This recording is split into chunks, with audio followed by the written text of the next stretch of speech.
Check one, check two. Oop. Blowing out your eardrums. Sorry about that. That's why I check, but I should probably start checking a little quieter.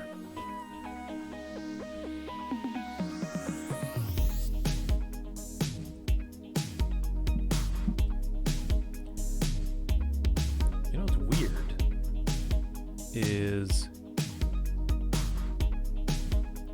Billy, it shows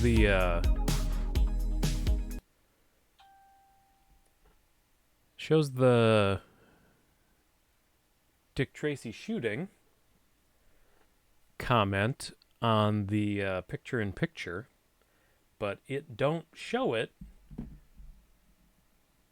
on the actual chat in the window here. Hold on a second.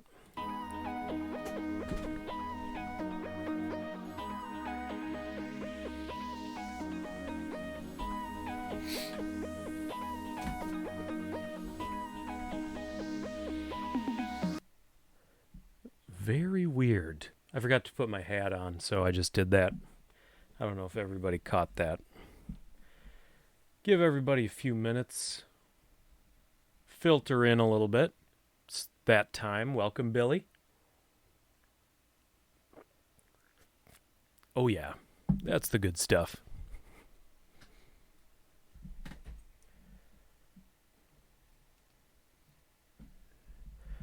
I don't like that it didn't show your comment. Did you retract that comment or something? I don't know. It's weird. It's just weird is all.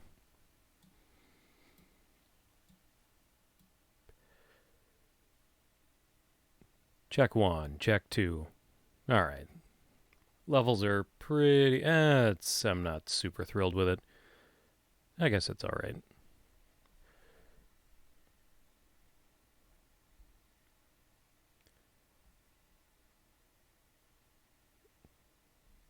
All right, this is happening, right? Okay. It's coming through. I'm coming through. Billy, give me a sign. Somebody hop in chat. Let me know that this is actually going through.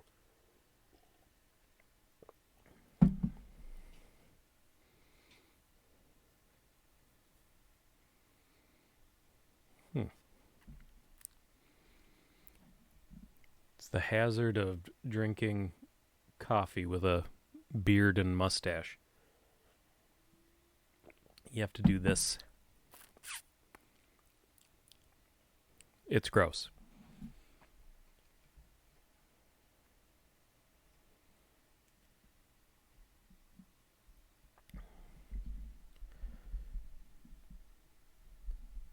All right, got that set up.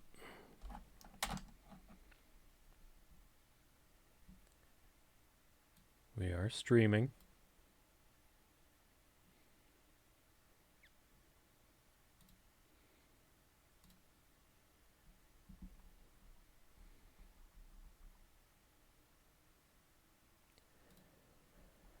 I don't know, something's funky with the chat. I don't like it.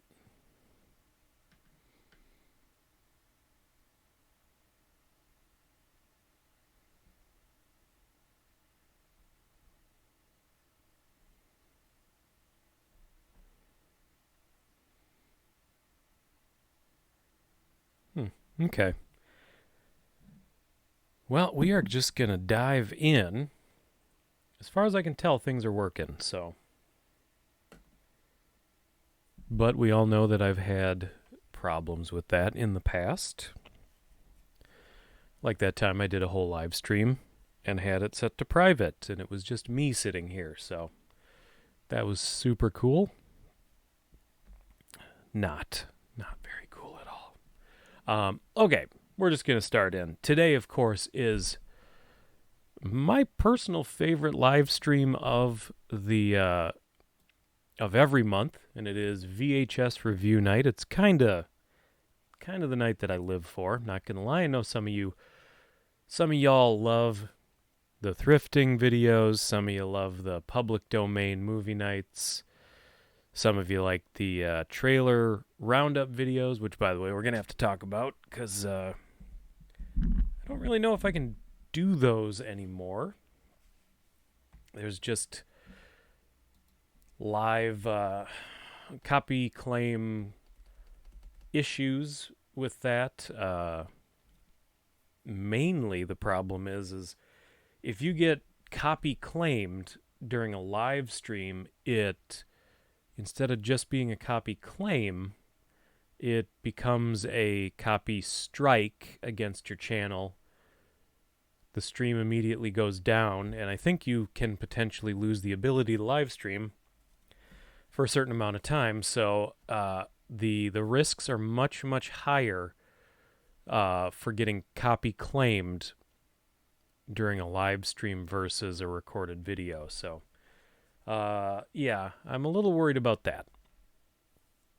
And the movie trailer roundup videos are sort of the most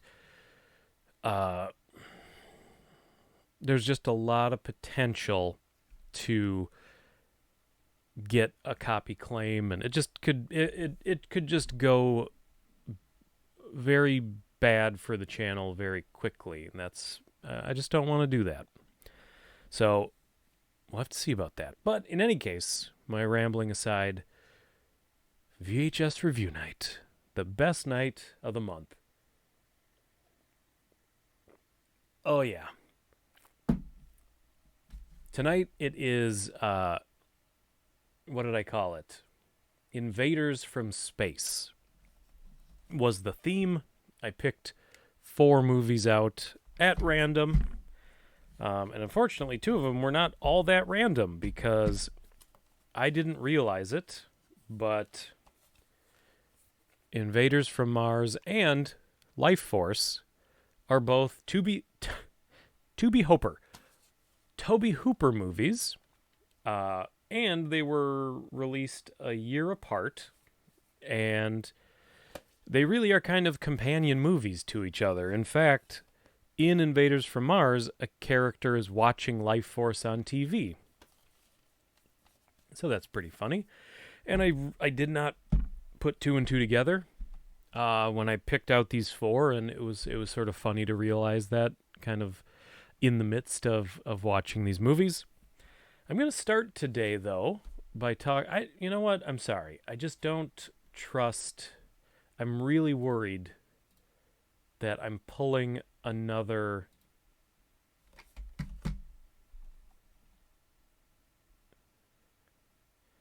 That I'm pulling like another problem stream here.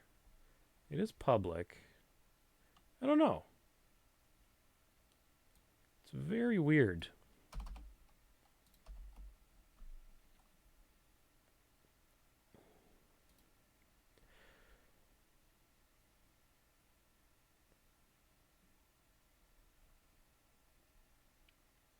I just don't trust it.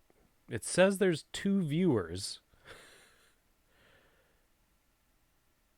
So I mean, maybe it's working, but I don't know. It's just very weird. It's very weird for it to be so quiet in here.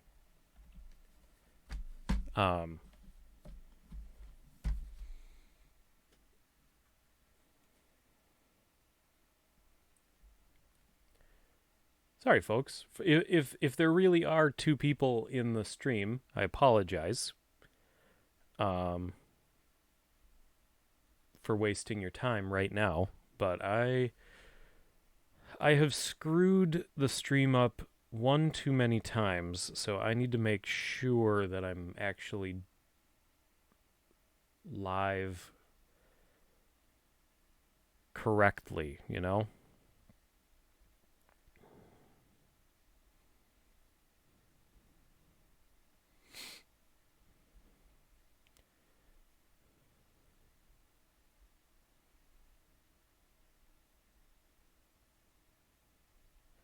I'm just gonna post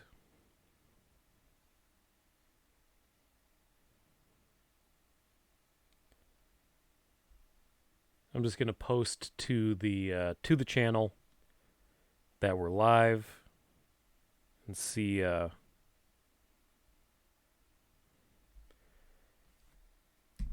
if we really are. Sound good? Oh, yeah, that's good stuff.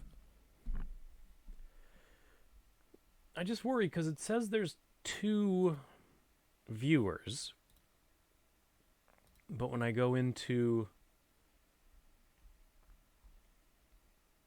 participants, it doesn't show anybody. Very weird. Very weird.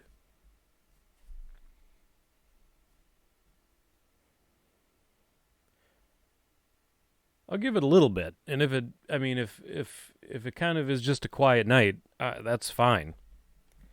I just don't want to think that I'm live when I'm not, or think that it went out when it didn't. If people, if people just, it's a night where people can't get here, that's not a big deal. Like I will still do the live stream as though this was a packed house. That's how it works.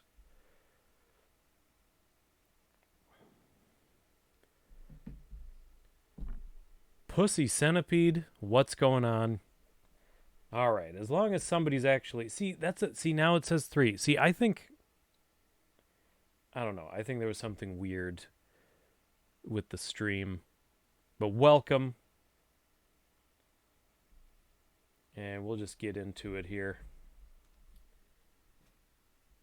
All right. So,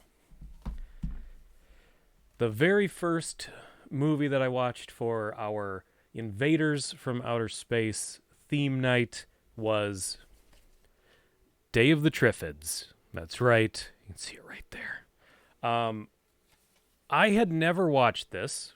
I remembered long time ago there was a tape called Creepy Classics with Vincent Price.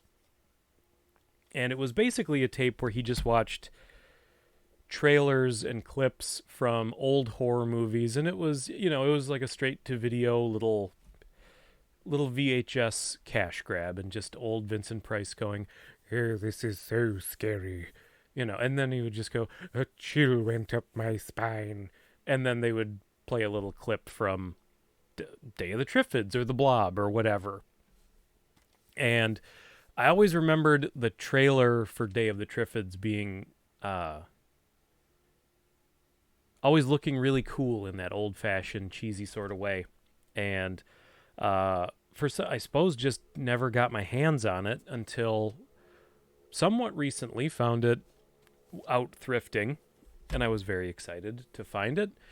And I was even more excited when I finally sat down to watch it, because it is a shockingly good B creature feature movie. I was not expecting anything more than just your usual sort of B movie fare. Like I was ready to have fun with how cheesy and bad it was, that sort of that Mystery Science Theater attitude, like you got to have fun with these bad movies. Day of the Triffids was not a bad movie at all. It was shockingly dark and bleak, and I was really impressed with it. The basic plot is that there's the night of this incredible meteor shower, the sort of Night of the Comet style. Just the sky is lit up with this once in a lifetime display meteor shower. And hold on. And our main character is having eye surgery, and he can't take the bandages off till the next day. And he's all mad. He's like, "Can't I just take it off? Can't I just take?" He's an old timey actor, and he's a Navy man, so he's like, "Oh, come on now, doctor. Can I just take off these blasted bandages?" And no, he can't. The next morning, it's really the beginning of this movie is straight up like the beginning of The Walking Dead. It's like Rick Grimes waking up in the hospital, but this guy wakes up and he hears the chimes of Big Ben, because he's in London, which is another weird link to a movie we watched, Lifeforce. that movie takes place in London. There's all sorts of weird connections between these four movies. Um, but he hears the chiming of Big Ben, and he goes, "Oh, it's 9 o'clock. That's weird." He was supposed to, no doctor has come to visit, or no nurse, nothing. So he takes the bandages off. He can see, and he proceeds to kind of wander through the hospital. And the hospital is a wreck, a mess. Everything's in disarray, and he can't find anybody. Well, eventually he finds his doctor, and his doctor is blind. And he finds out that this the lights from this meteor shower blinded everybody, and there's potentially just a very, very tiny percentage of people in London and in Europe who aren't blind. And so right off the bat, the movie is all about that. It's not really about the Triffids, these carnivorous walking plant monsters. It's really just all about what would happen if tonight we all went blind, and how quickly society would fall apart, how quickly people would turn on each other, and just sort of like the very dark real life circumstances a lot of people would find themselves in if just as at a snap everybody was blind. That scene in particular right there, that's on an airplane where everybody went blind on the airplane, including the pilots. And that scene is really dark because they're running out of fuel, and like the co-pilot is feeling the gas gauge with his finger, and they're about to run out of fuel, and the pilot says, tells the flight attendant, go back and tell them everything's fine and we'll be landing soon. And it's like he's just trying to keep them calm before they all die. And it's honest to God, this movie is way more thoughtful than I would have ever expected it to be. And then you get into the Triffids themselves, the plant monsters, and they are deliciously cheesy. They are exactly what you want them to be. The way they attack is a lot of fun. Actually, the way they move around, you see some really good shots of them moving around, full body shots. You could tell like they had to put people in suits, but the suits had a lot of animatronic stuff going on, or animatronic's probably the wrong word for a movie made at the time, but the suits seem to have a lot of mechanical moving parts on them, which I thought was really cool. So yeah, ultimately the movie centers around a group of it's very Walking Dead. It's very, the whole time I was drawing Walking Dead comparisons. Slowly, people who didn't go blind, they start to sort of find each other, and you start discovering some of the people that are left are good people, and some of the people that are left are bad people. And the movie becomes sort of that struggle between the good guys versus the bad guys, with the ever-present threat of the Triffids pushing in on them. So again, very, very much like a Walking Dead or a zombie movie, sort of typical nowadays kind of cliched zombie survival storylines kind of thing. But I really, really liked it. And as far as I can tell, this movie is within the public domain, which means that we will very, very likely be watching it next week on our public domain live movie night here next Wednesday. So I'm very excited to watch this with everybody because I think it should be a lot of fun. Let's talk about. We got to talk about these two movies together. Invaders from Mars and Lifeforce. We'll start by talking about Lifeforce, but they are actually movies, as I said earlier.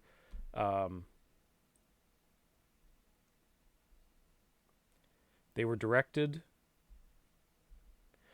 by Tobe Hooper, famous for Poltergeist, the Texas Chainsaw Massacre. He's one of those famous horror directors, and he, after Poltergeist, signed a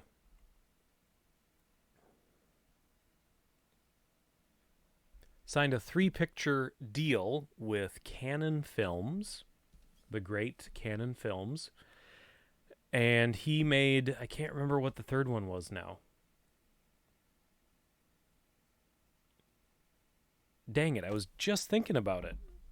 I'm going to have to look it up.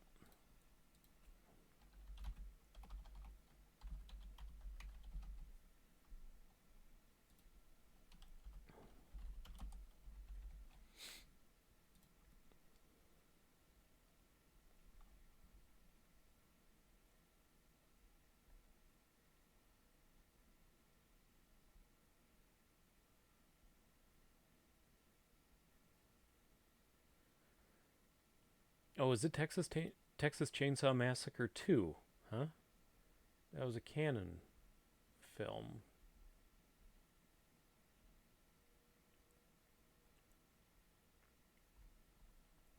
All right, fair enough. So yeah, he entered this three-picture deal, made these three movies, and I gotta say, Texas Chainsaw Massacre 2 is one of my favorite horror movies. It's my kind of horror movie. It's the comedy mixed with the cheese and all those elements of over-the-top splatter and exploitation, all that stuff. Really great. Unfortunately, though, I was pretty underwhelmed with Lifeforce and Invaders from Mars. So let's talk about Lifeforce first. Except I gotta change the picture-in-picture. Hold on.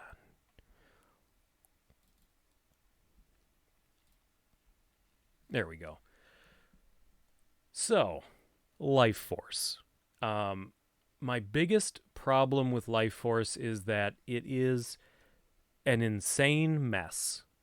It's probably why some people really like it. I have to say, the special effects are a lot of fun. Visually, the movie is awesome.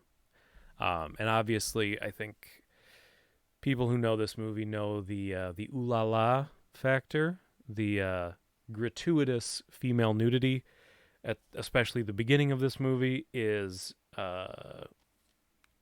fantastic. But as a story, and there's really cool ideas. The premise is really good. That Lifeforce was thank you.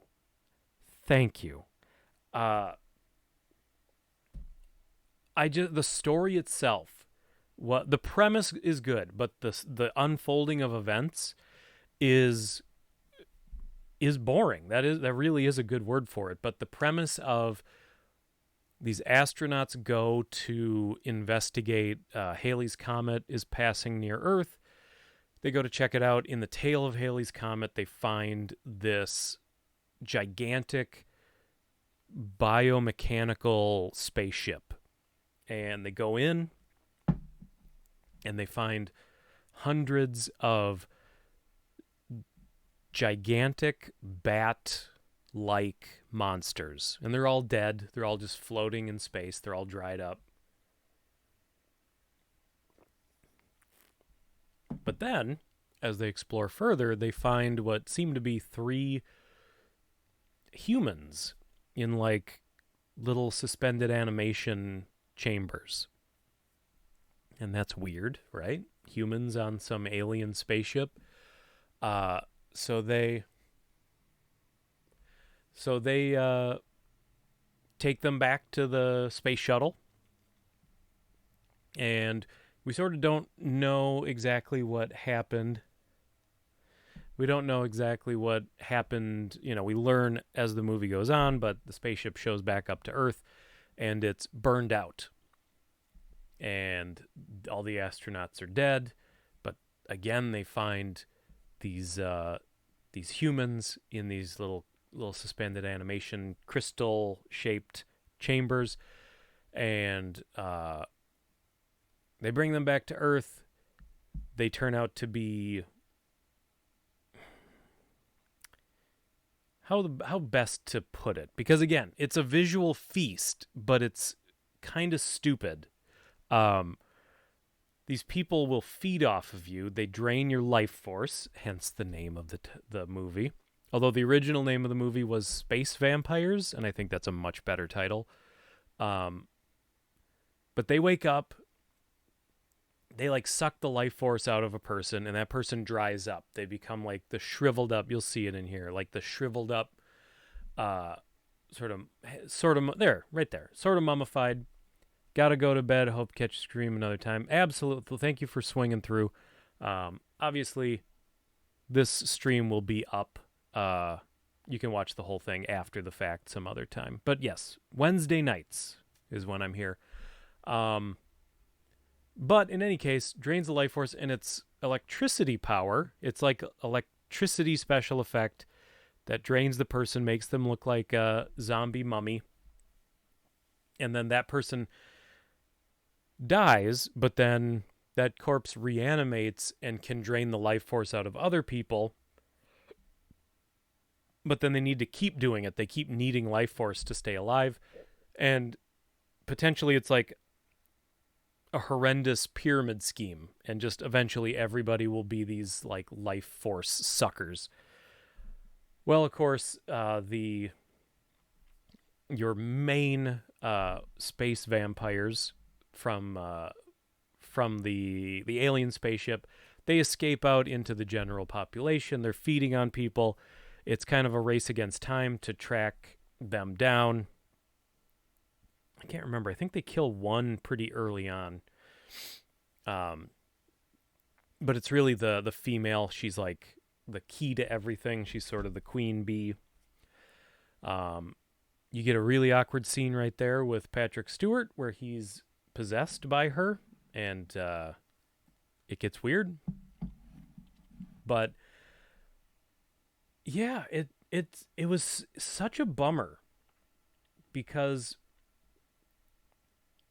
it has so much going for it. The special effects are so great and so fun, and everything is so over the top, but nothing's going on. It's all about this astronaut and his like hypnotic, obsessive connection to the queen vampire, and you sort of know that London is being taken over by these space vampires, and it's basically turning into a zombie apocalypse. But you only see it in little flashes. The pacing is all off. It's boring. Ultimately, nothing happening is really in service of anything. It just didn't have any focus. It was really weird and had so many good ideas, but it just really fell flat, and it's a bummer. I think it's the kind of movie that would benefit from watching it with a group of people, because there's so much going on visually that if you could occupy yourself verbally with your friends and just be kind of having a good time and sort of keeping an eye on the screen, you would probably walk away with a very, very high opinion of the movie. But for my money, it did not live up to the hype. This is a huge cult favorite. and it didn't really live up to the hype. I will say this is not the this is the American cut of the movie, I believe.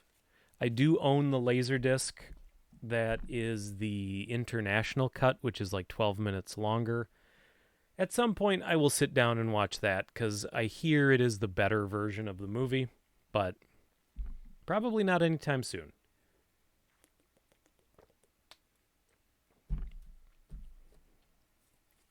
All right. Next up, the companion film to Lifeforce. Melinda, sorry you weren't here sooner, just got off work. That's all right. It seems to be a quiet night for everybody. I'm guessing that, that's just kind of how it all times out sometimes. People just you're going to have a quiet night every once in a while. But thank you, Melinda, for swinging in when you could. I appreciate it. You're just in time for Invaders from Mars. Except, once again, I got to change the slideshow. I always forget to do that. There we go. There we go. Okay. So, Invaders from Mars. I saw this movie when I was a kid, and I remembered very, very little about it except for that it was. I remember it being creepy. I just have vague memories of the way the adults, because it's like an Invasion of the Body Snatchers kind of movie. And I just had memories of being really creeped out by the way the adults who had been body snatched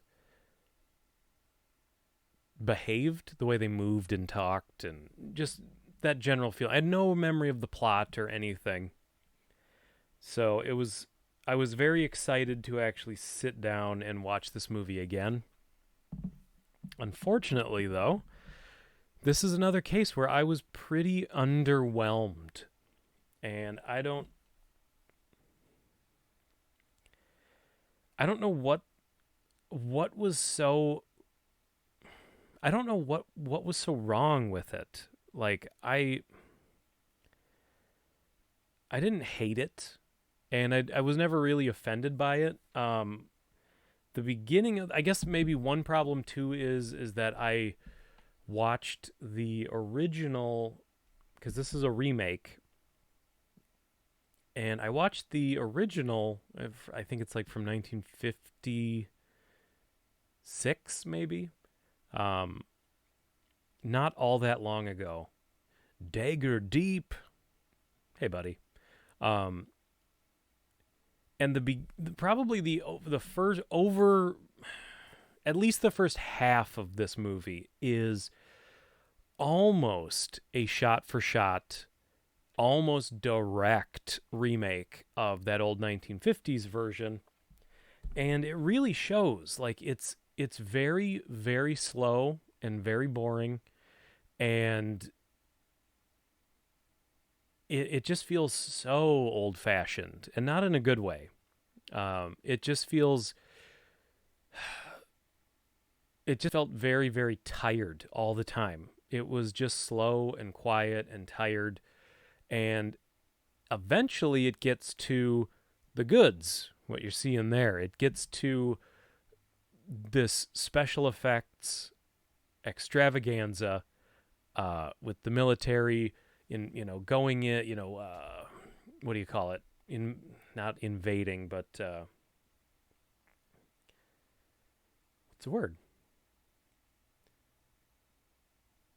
Not great, but still a fun time. But the military, I can't think of the word, but they invade the alien spaceship, and that is when once you see like the Krang, the mother brain, the superior intellect alien, and his like weird, I don't even know what you could equate them to. like the weird big dog animal aliens and all of that stuff is so much. Look at that. How that movie right there should be an A+ movie, and it ain't. It's like a C. Also, this is a legit big problem with this movie. The kid, the main actor, C+. All right, I'll give you C+. The main kid is one of the worst child actors I've run across in a long, long time.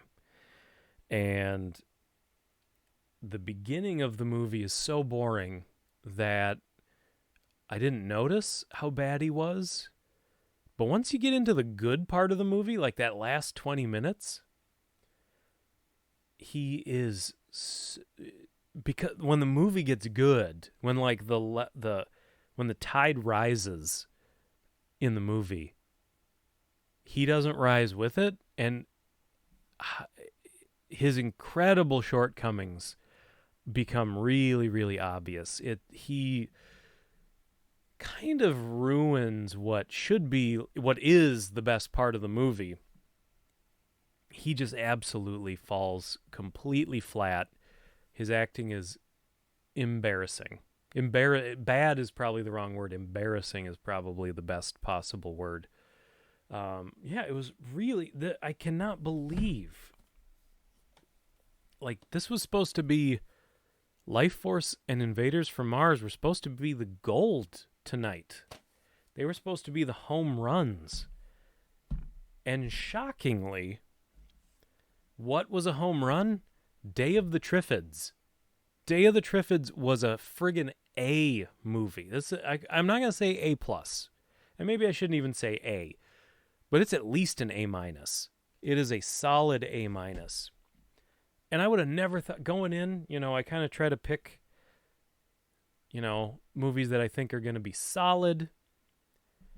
Is that an old video store copy of Invaders? Yes, it is. It is what is known as a cut box to collectors. And actually, I'm glad you brought it up, because this is from a video store that I really wish I had been able to go to back in the day. Nice. Remember those? Go in deeper now. Welcome. But it's from Mr. Toad's Video in Ely, Nevada. Mr. Toad's Video sounds like a place that I would love to hang out. Billy, don't act like you don't know that these are canon films. You, of all people, you always have your finger on the button of canon films. You know it. You know it, dude. Great name for a video store, yes. And I will say this, getting a little bit off topic. Because I collect VHS tapes, and because really it's my love of the video store. Hey, Beck. That really fuels all of this. I generally seek out the video store boxes like this, and what's great is most VHS collectors consider these boxes to be much, much less desirable. So I can usually get my hands on video store copies for way, way, way, way, way less than the collectors are driving the prices up to. But yeah. So ultimately, Invaders from Mars, I think it's probably worth watching just for the last 20 minutes, because once you get into the alien spaceship, and once the military gets into the alien spaceship, it becomes a wonderful movie. And I should point out, too, your favorite local video store was called Daddy Video? That's weird. I mean, I mean, I'm not judging, but that's a weird name for a video store. I will say this too: Invaders from Mars is PG, which I didn't necessarily expect from a Canon film. Remember video rental places with like 200 movies? Hell yes. But yeah, Invaders from Mars is PG, and I think it would be correct to temper your expectations, and really go, if you go into this movie thinking of it like a kid's movie. Think of it like you're going to watch The Explorers or something like that. You're probably much, much better off than going in thinking, oh, I'm watching a movie from the guy that directed Texas Chainsaw Massacre, and it's coming from Canon Films. You know, you have to kind of like push that stuff aside and go in thinking of it like it's a kid's movie.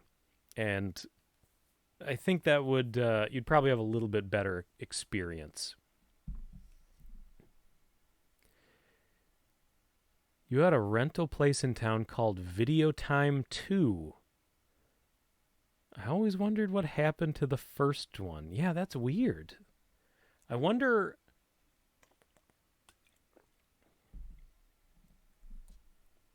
if there was just a different Video Time, like in the state or something, and they just decided to call it Video Time 2 just to like get around some legal thing. That's really weird. But in any case. So there you go. Disappointed with Lifeforce, disappointed with Invaders from Mars. And we come to, well, actually, you know what? Before we do our we burned. It was a pretty quiet stream for the beginning, so I actually kind of burned through all the reviews pretty fast with not really anybody here. Your parents let you watch Poltergeist? Yeah, I feel like I was pretty young when I watched Poltergeist as well. But I want to do a few things, and maybe we'll talk more about Day of the Triffids again, since most people missed out on that conversation. But I need to do, you know what I need to do. I need to read a statement, not under duress or coercion. Tonight's live stream, as well as all the live streams and videos here at Hat Hole Home Video, are fueled by the best patrons a fella could ask for. Old Man Gamer, 8-Bit Beck, Derek, and Melinda, thank you. If you like what you see, please consider going to patreon.com/hatholehomevideo and becoming a patron yourself. Help build a friendly, welcoming place where mostly we just hang out and talk about old horror movies, video games, and how much we miss the video stores. And speaking of Patreon, my beard is awesome. Thank you. I appreciate that. I work really hard pushing it out all night. I do that instead of sleep. I wanted to talk a little bit about Patreon because some of you may have seen on my Instagram or, around town, I'm working on a zine for the channel. That's right. And this is just a mock cover that I put together. It's empty. But what I would like to do is make a probably once every 2 months kind of a thing. Semi-monthly? Semi-monthly zine. And I'll get it all figured out, figure out the tiers, stuff like that, but it will probably be a reward tier on my Patreon. So that should be exciting. I might, giant maybe, but I might this weekend actually do a bunch of work on this, and I might just live stream it just because it might be kind of fun for you guys to watch the artistic process of putting something like this together. We shall see. That's a giant maybe. Giant maybe. We shall see. But I think this would be a lot of fun. It would basically be a kind of a recap of the previous 2 months on the channel. So there would be all the movies would get little blurb reviews. Oh, look at who it is. Roddy Rentals swinging in like fashionably late, as always. Not always. I was actually I know, Roddy, you saw it on Instagram. I was just talking about the zine because we were talking about Patreon. And yeah, my basic idea is just that it would be, I almost look at it like almost like a souvenir of the previous 2 months of the channel. So the reviews that we talked about during those last 2 months, they would all get sort of little, little blurb reviews. The video games that we play on Sundays, I'd probably just do like not each one would get like a write-up, but maybe a particularly fun live stream would get a little write-up about that game. And, like we played Roger Rabbit the other day, and it was a freaking nightmare. So I would probably do a little write-up of like the terrible experience that we had playing that game. And then figure out some other little things to do in there. I'm tempted. I mean, I think obviously there's a lot to think about, and that's probably what I'll spend the weekend doing, is really getting it figured out. But yeah, I think it should be a lot of fun, and I'm really excited for it. And I'm not really much of an artist, and occasionally when like I do something like this and it sort of by accident looks good and looks like something that I would actually be excited to pick up myself, I get very proud. I get very, very proud. And I'm very proud of this cover in particular. Okay. So that's all I'm going to jibber jabber on about that. Let's talk about... Should we talk about... Because I don't think anybody was really here. Let's talk about Day of the Triffids again. This is unheard of that I would wrap back around and review a movie again. But all my peeps are here now. And it's like...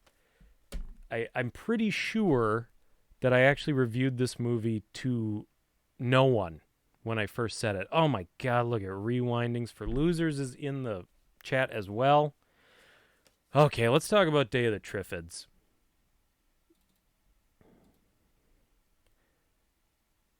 And let me say, too, we don't have to spend a whole lot of time talking about it because, as far as I can tell, Day of the Triffids is public domain. Which means, unless I find out differently in the next week, Day of the Triffids will be our public domain movie night next Wednesday night.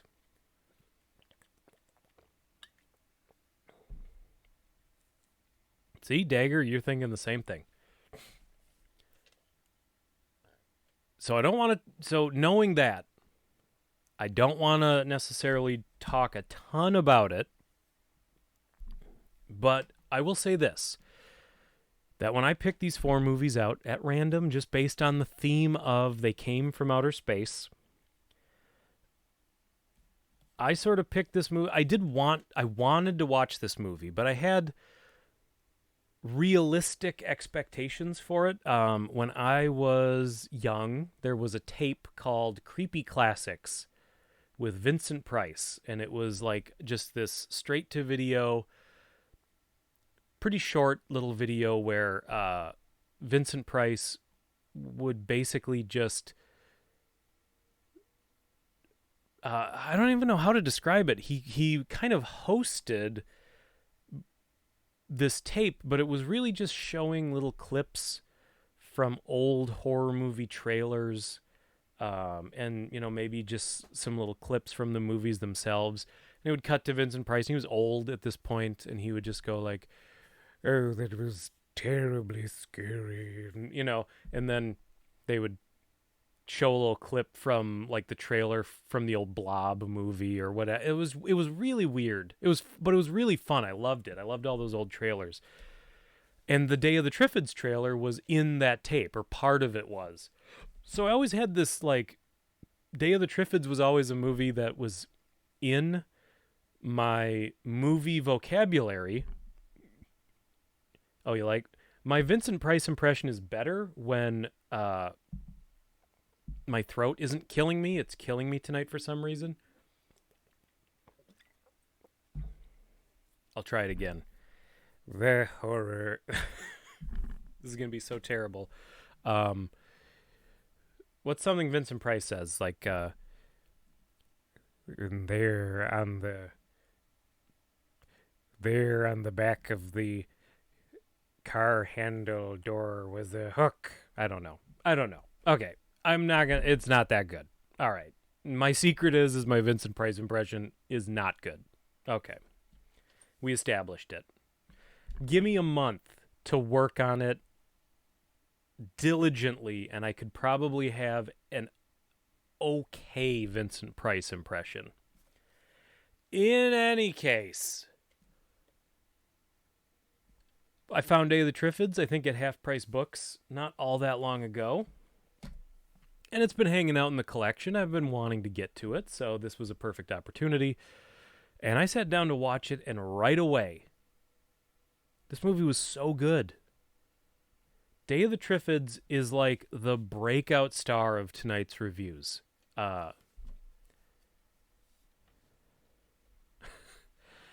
Not terrible is as high praise as it comes. It's true. I've heard a few people can do really good Vincent Price impressions. Bela Lugosi impressions? Okay, that I can do. Okay. From Ed Wood. It's too constrictive. I can't even fold my arms. Pretty good, right? What was I saying? Oh, yeah. Day of the Triffids is legit one of the best movies I've watched in a long time. And I'm not a huge fan of old movies. The 80s and 90s are really like my jam. So I can appreciate, fun, cheesy B movies from the 50s and 60s, but they're not really like my main thing.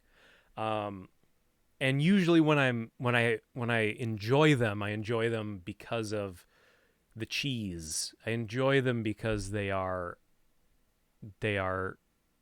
so bad they're good, Day of the Triffids is awesome. It is right off the bat, the movie starts very Night of the Comet style. There's like this huge meteor shower. The skies are going to be lit up. It's a once-in-a-lifetime opportunity to see this incredible light show that Mother Nature is putting on for us. And our main character is in the hospital, and he's having eye surgery, and his eyes are all bandaged up. And he's, he's saying like, come on.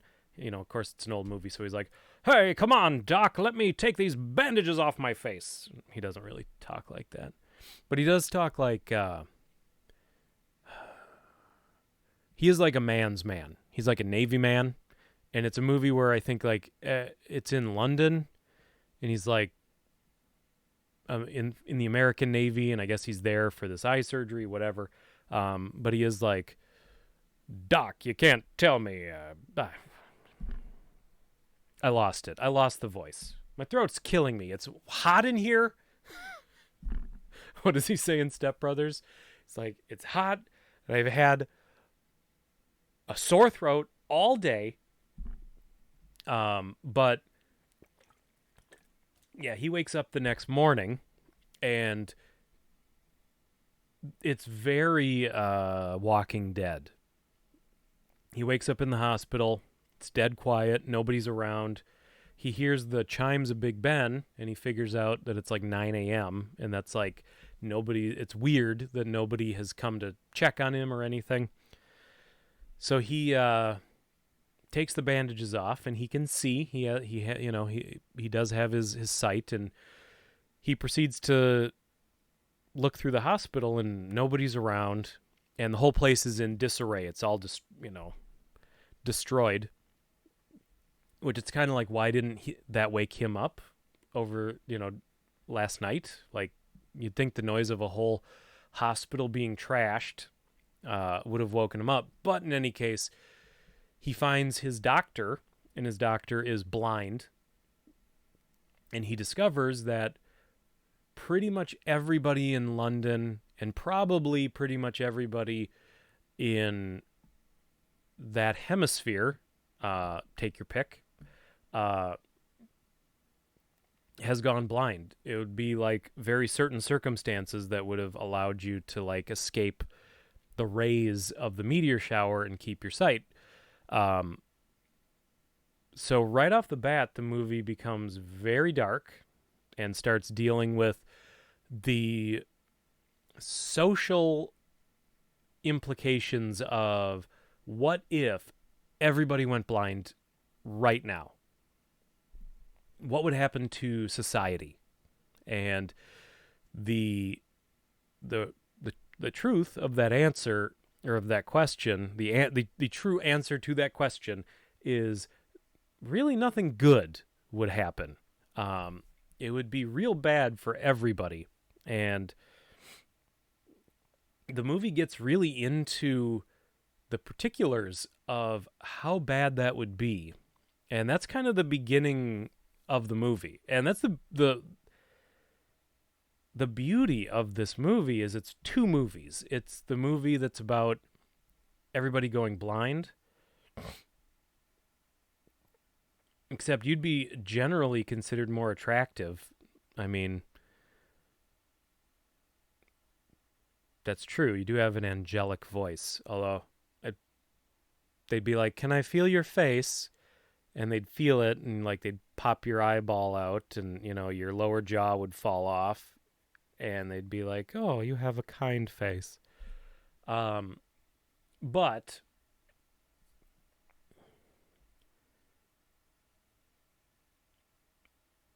random question. Whoa. Did you just remove your random question?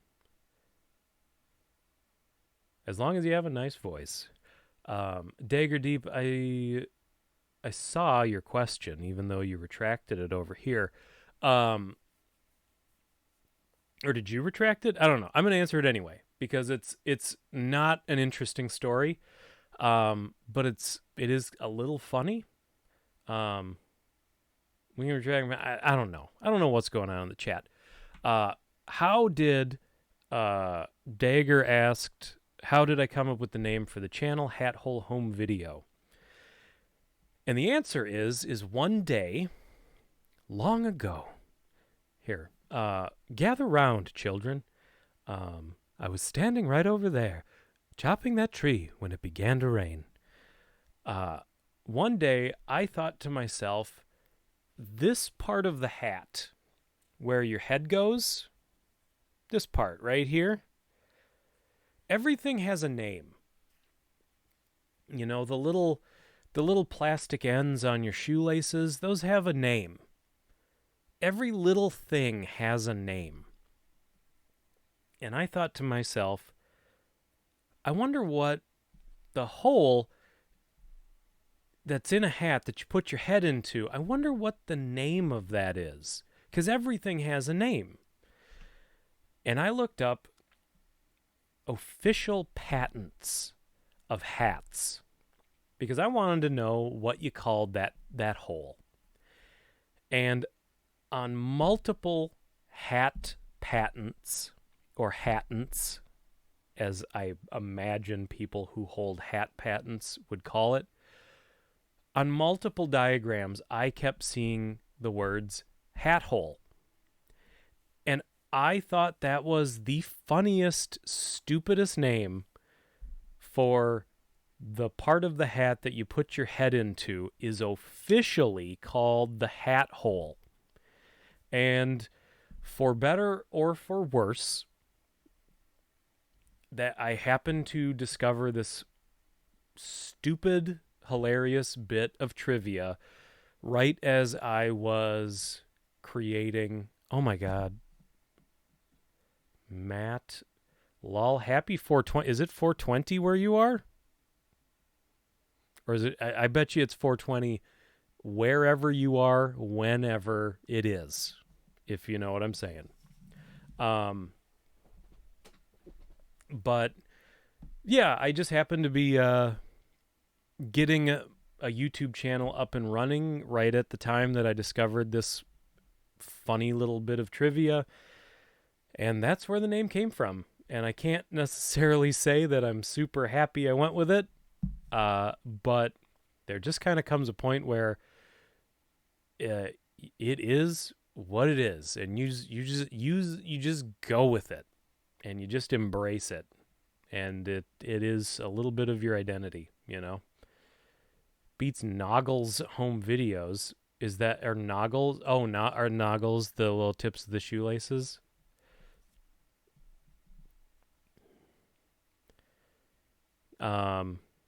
Yes, that's correct, Beck. So yeah, but back to Day of the Triffids. Oh, you just meant I was smoking when this happened? No, that's just unfortunately what happens when I get bored.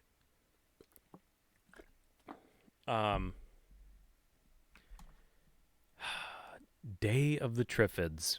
I'm closing my eyes because you guys are so good at derailing me. I'm just getting mentally back on track here. But I appreciate it. I love that you're here. But the thing about... Here's what really works about Day of the Triffids and works in modern movie context.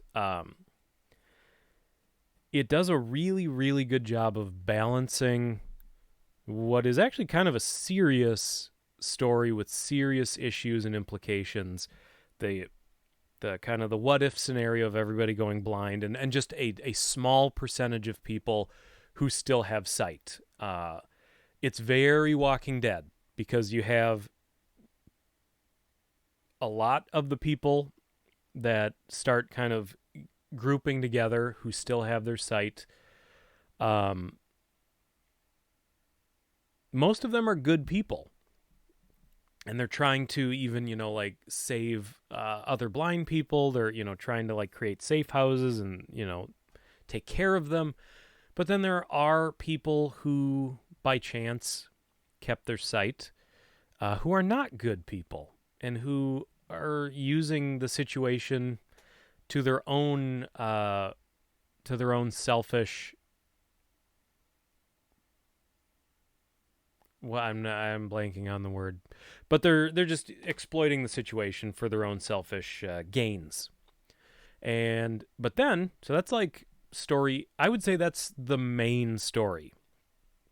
The B story is the Triffids, giant carnivorous plants that can uproot themselves and walk around and attack you. So it's this beautiful balance act of what's kind of a serious scenario mixed with the insane amount of cheese that comes from the Triffids attacking. It's really fun, and the movie never spends so much time on one thing that you start to get bored with it. It really keeps it moving back and forth in a really nice way. I'm very, very excited. There's specific scenes that I don't want to talk about because if we are going to watch this next Wednesday, I would rather just experience it. It's going to be probably one of those live streams where I talk less because I'll actually be watching the movie. Melinda, your computer froze. That's not your fault. Don't worry about it. No need to apologize. Okay, finally. My throat is weird tonight. This is water, by the way. I'm not like chugging Mountain Dew trying to make my throat feel better.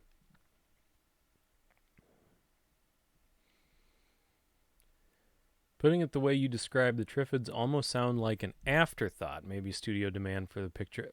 Yeah, I almost think it's kind of the opposite, where I think the Triffids were probably the main part of the story, and the director or the writer, and it is based on a novel, but I just think that they found the sort of the human side of this situation very interesting, and explored it more than they expected to. My bad. The things at the end of shoelaces are egglets. Weird. Gremlins. First, there was gremlins. Then there was critters and ghoulies. But nothing could prepare you for the terror of Noggles. Coming this fall. Noggles. Noggles. Noggles! Okay. Your computer did weird things too. Don't worry about it. It's all good. It's all good. And now finally, we're going to talk about a little movie by the name of The Colony. Dun dun dun. So yeah, this movie I picked mostly because of the situation on the cover. Got me facing, I can't live a normal life. I was raised by the street. So yeah, Alien Invaders kind of movie. It is. I was fully ready for. I actually, before I sat down to watch this movie, because I had watched the trailer so that I could pull stills from the trailer, I told my wife, I will not be surprised if I don't make it through this movie. I am fully ready. The trailer was so ungodly terrible that I was fully preparing myself for shutting this movie off before I finished it. Like, I was just ready. Weird, you got kicked into theater mode and the chat got pushed out. That is weird. Weird things are happening. I will say this about The Colony. It is bad. It's a made for the Sci-Fi Channel movie. Back when the Sci-Fi Channel was spelled SCI space FI, the way it should be spelled. So it is a made for TV movie, made for sci-fi movie. But I noticed that it is rated R, which I thought was a little weird. And then you watch the movie and you realize what they did. This movie is a G-rated movie, maybe PG tops, but really G. But to make it R, the movie randomly cuts to a fully naked woman, and it's just like she's got the big frizzed out 80s blonde hair. She's fully naked. She like zaps in like Terminator, like in like the naked Terminator crouching pose. And it's just close-ups of like her hands and her boobs and like her back. Like it'll be like just like, sweaty glamour shots. It has nothing to do with the movie. She is not a character in the movie. she doesn't factor in any way. The scenes, like even just her sexuality doesn't factor in any way. It's literally like they went, oh, we've got this movie that's G-rated.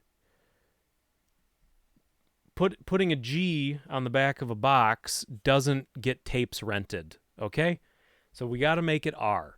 Well, let's just film a naked lady and randomly splice it into the movie, and away we go. And that's exactly what they did. To the point where that's literally what they put on the cover. The cover of the movie is, well, it's not even the woman that's in the movie, but they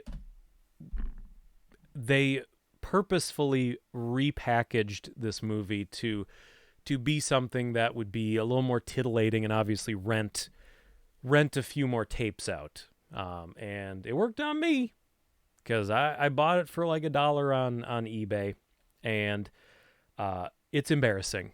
It's really embarrassing. Evidently, a noggle is a hose-like gadget which hooks up to your car's AC vents and clumsily directs air to the back seat. Interesting. First word I heard when I got here was boobs. Sounds like the stream is going well. Yes, Chad, welcome. It's going swimmingly. Let's talk about the colony. So the basic plot is a group of aliens who look like people.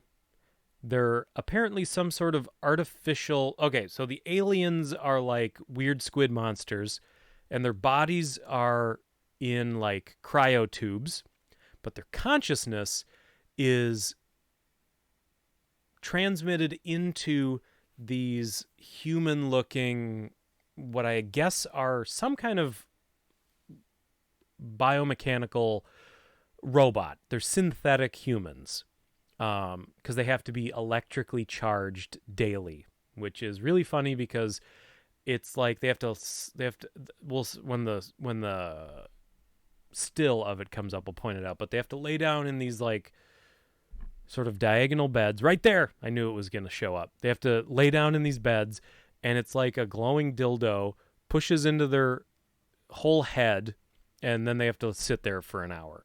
It's real stupid. It's a terrible setup.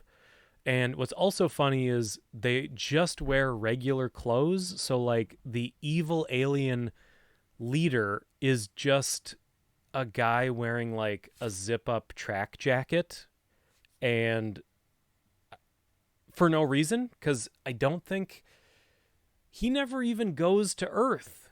So he never even has a reason to just be wearing Earth clothes, now that I think about it. At least the other ones go to Earth, so they have to blend in. But point is they're like a scouting mission, and their race basically goes planet to planet and enslaves the planet's population. They use them, and they never explain what they use them for. They use them for workers or something. But they kind of use them up. They all die. They move on to the next planet for more slaves. And they're deciding whether or not humans are worth making into slaves. And it has a lot to do with, will they follow commands? Are they susceptible to our like mind control technology? All this stuff. I'll say this. I will give the movie credit where it does deserve a little bit of credit. Like I said, I was ready to going into the movie. If you watch the trailer for this movie, you will think this has to be the worst movie I've ever... it has to be the worst. And it was engaging enough, kind of peppy enough to hold my attention. Not well. It's still like, it's like the difference between an F and a D, but it's enough to keep it out of that complete fail scenario. And there are good performances, surprisingly. It's a movie. Well, first of all, you got Uncle Phil as a security guard shooting a gun. I never thought I'd see Uncle Phil murdering people. That's cool. Um, but ultimately, you have, I can't, what's his name? Avery, something Avery. Uncle Phil. What's Uncle Phil's real name? Because we need to give credit where credit is due. I'm going to pull this movie up. I'm going to shout these actors out because they deserve it.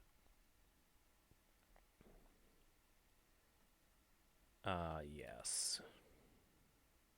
James? Yeah, I think you're right. James Avery. Yep, James Avery. He was obviously, he's great in everything. I think he really is. I've been making the case that Uncle Phil is officially the greatest TV dad or TV father figure of all time. I don't think you beat Dr. Phil. Dr. Phil.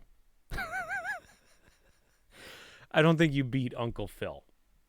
But specifically, Isabella Hoffman, who plays sort of the good guy alien. I don't know if I didn't recognize her from anything really, but I really liked her. She was her right there. She was a very good actress. And I can't think of the guy's name now, but when his picture pops up here, the actor's name is Jeff Kober.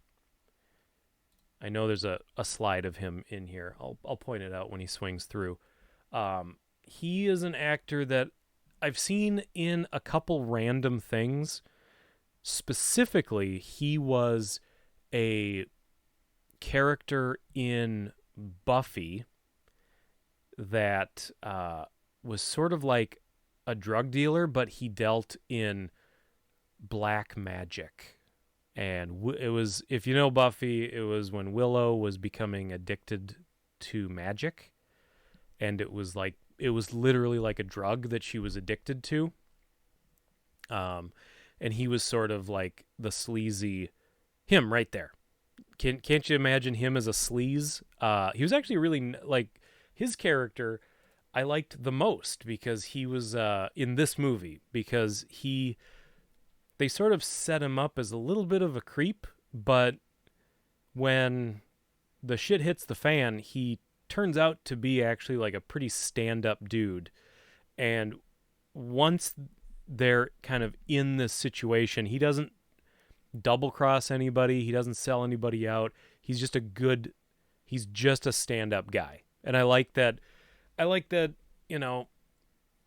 he could have very easily been like a sleazy character and been just trying to save his own skin. I like that I like that they played him as a good dude. Yeah, he looks like a sleazebag. And I wanted to point out too, I want to just look up what her official name was. Okay. So there's the other woman in this, not the other woman, because there's plenty of women in this movie, but the other alien, her in the red top. That actress, I was watching the movie and I'm like, she's like familiar. And I didn't, in my head I was like, she's just she comes across very 90210 Melrose Place kind of person. But shockingly, and I would have never picked it up in a million years if I racked my brain trying to think of who she was. The actress's name is Christy Conaway, and she was the ice princess in Batman Returns that Penguin and Joker kill and then frame Batman for the murder, which I thought was really cool. Like, it's a weird little, it's kind of neat casting. She's this like very small character in Batman Returns, and I don't know, it was just neat when I realized who she was. That is so playing against type for him. He literally plays that guy in everything else. He does. I mean, here's the thing. He is built to play a sleazebag. He has the sleaziest face, and his voice, he is a good actor, but everything about him just screams absolute sleaze. And yeah, I get, like, I don't really know if the movie was trying to fake the audience out with that, because the sexy alien basically comes on to him and is like, let's go back to, they're kidnapping humans to experiment on, and she just pretty much walks over to him and goes, hey, like, you're cute, let's go back to my apartment and see what happens. And she leads him into an alleyway, and they kidnap him. But they kind of play, like, the movie kind of plays like him going along with her, like just being a dumb, horny dude. It plays it a little like that is sleazy, and it's really about as sleazy as he gets in the movie, but he gets a little, like, once they get into the alley, he wants to make out. And I mean, to be fair, like, she's inviting him back to her place, and it's like, it's in that weird gray area, but it plays it a little sleazy, even though he's the victim in the situation because they're kidnapping him to torture and kill him. It's a whole thing. In any case, he turns out to be a stand-up dude, and like, there's we don't need to keep talking about it because this movie does not deserve this much discussion. I'll just spoil it for you. It turns out at the end of the day, when humans, when they experience the chemical reaction of love, that they become susceptible to the alien's mind control. But if they become angry, they break the mind control. How convenient. How very convenient. So ultimately, the humans finally figure that out. They get mad, and they break the mind control, and they kill the bodies of, like, the actual aliens' real physical bodies. They kill the bodies, so now the aliens' consciousnesses are stuck in the artificial human-looking bodies, and then they start attacking them and electrocuting them. And it is all so cheaply done. There's a bunch of, like, on the alien ship, I think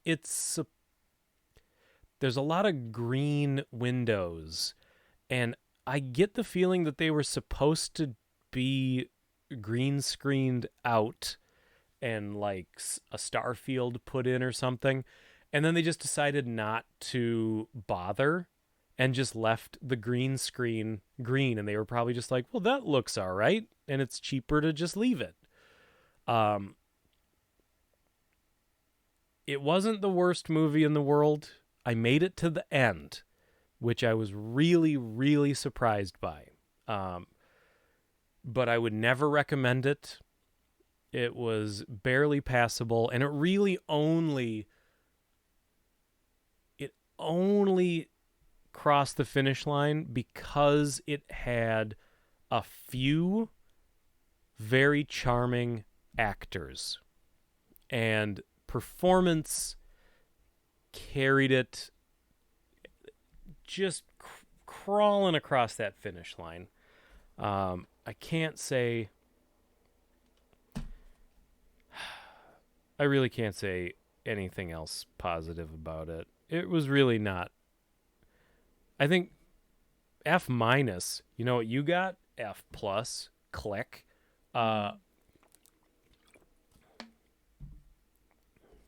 And I think too, the fact that I went in believing this movie to be, I was prepared for the worst movie experience ever. And the fact that it wasn't the worst, I think because I went in with so little as far as expectations go, I think that was the only thing that really saved it.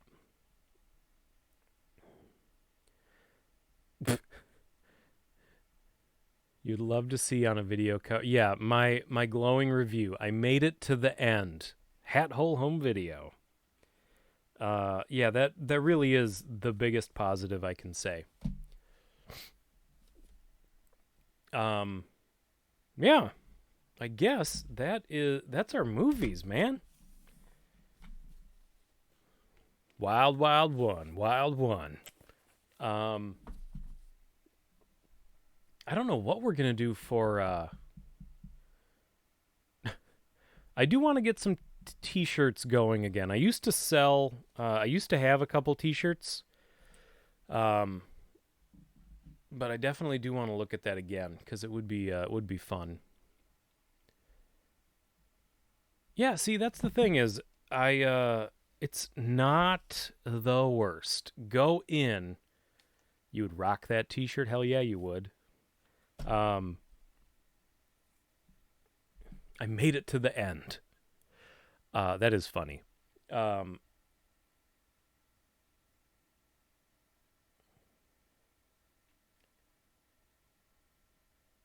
Yeah, so I was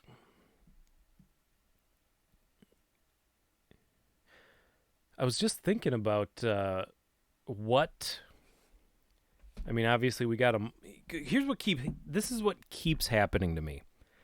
We do the VHS review night once a month, and I always think, well, once a month, that's plenty of time to watch 4 movies. But here's the problem. I don't get on figuring out the theme for next month right away. So, like, I'll burn a week before I even start thinking about what's the theme going to be for next month. And then it's like, oh, well, okay, 3 weeks to watch 4 movies, no big deal. And then a week disappears and I forget to. No, usually I'll watch one and I'll start like real strong. And it's like, yeah, I'm going to do this. And then I watch one and then maybe I watch like half of one and like, oh, I got to do some other stuff. Well, that went fast. I know, I was surprised. I suppose this is actually kind of typical, I've noticed, for the VHS review nights. I almost feel like I need to start taking more notes when I watch the movie and having a little bit more of a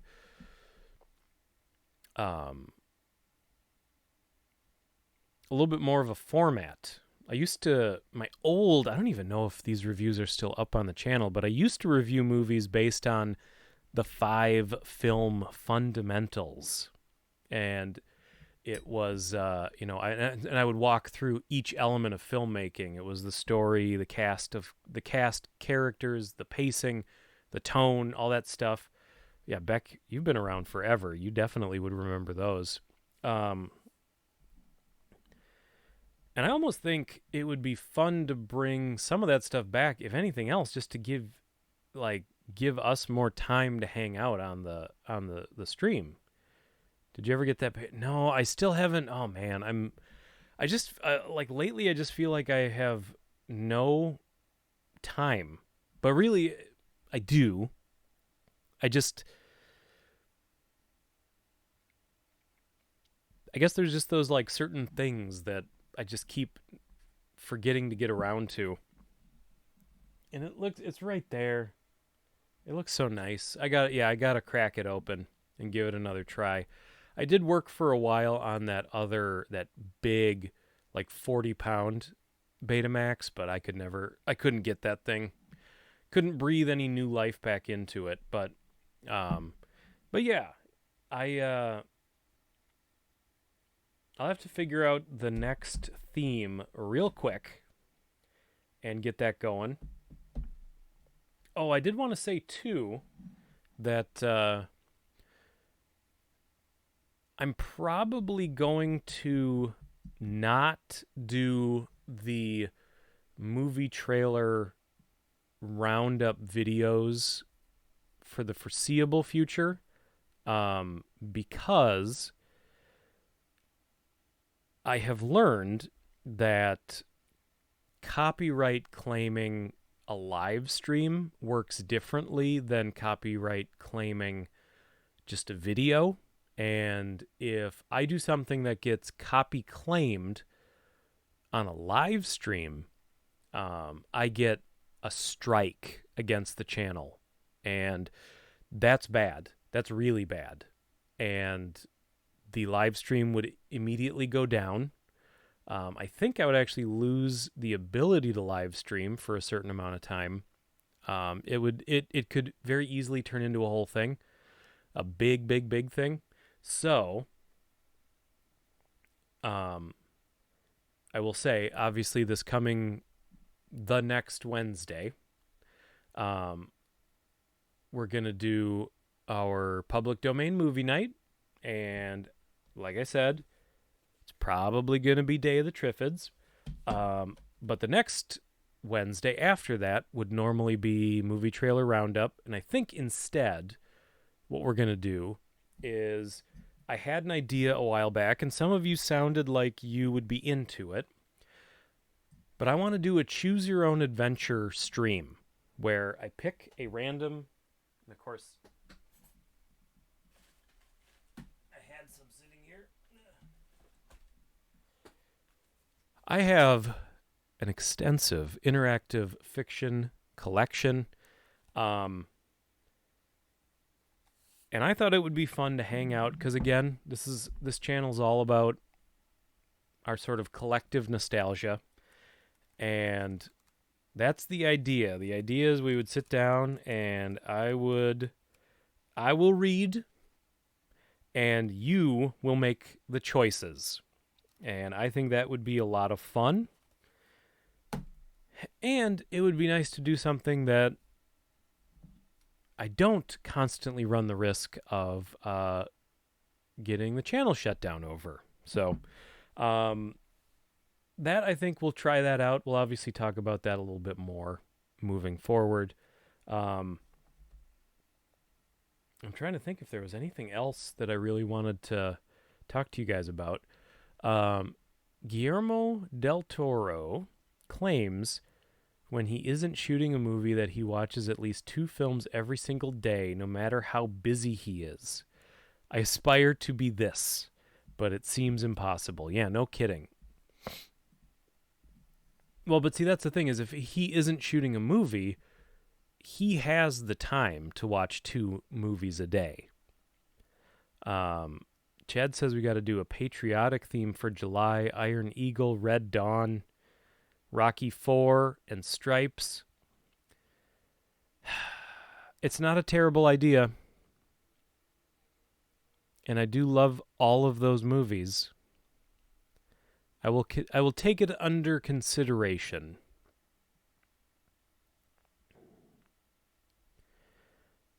I'm trying to just think of what other movies I have that would be patriotic.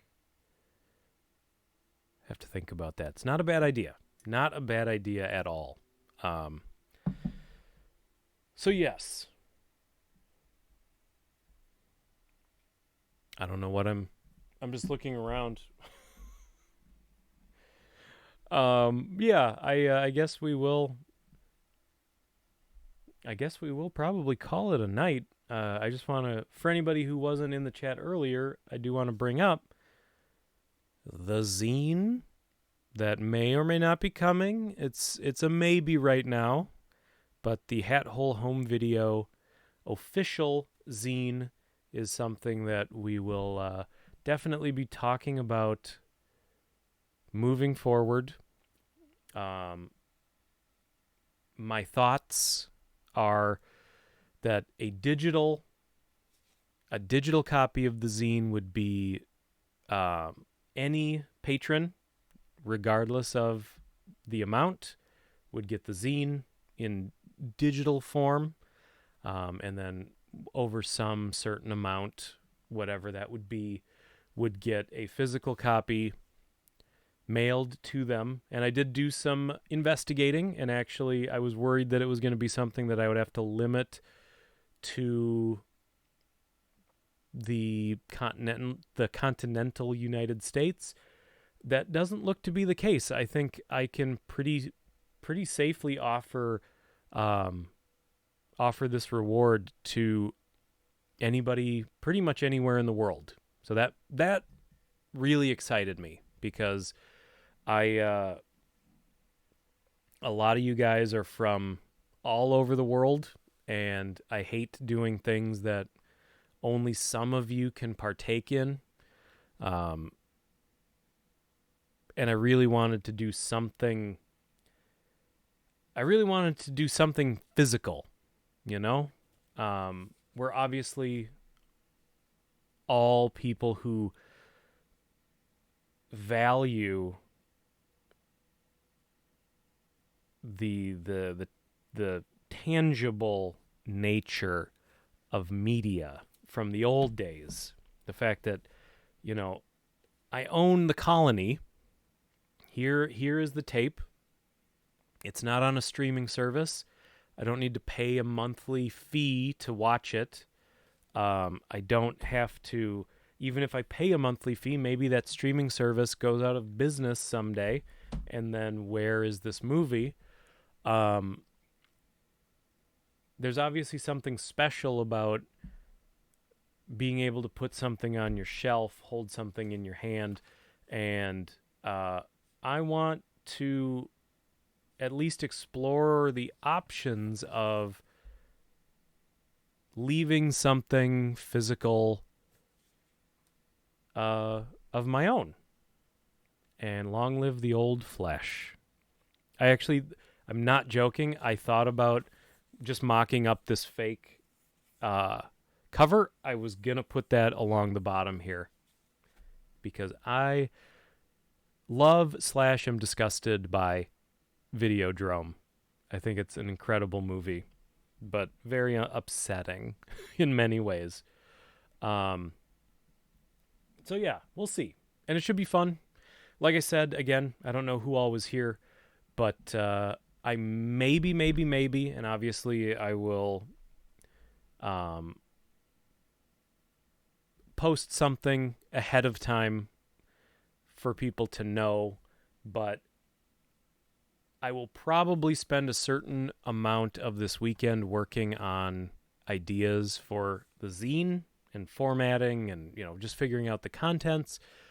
And I will probably, I'm at least open to the idea of live streaming that, you know. And I don't know if anybody's, it essentially would amount to like an art stream, like an arts and crafts stream.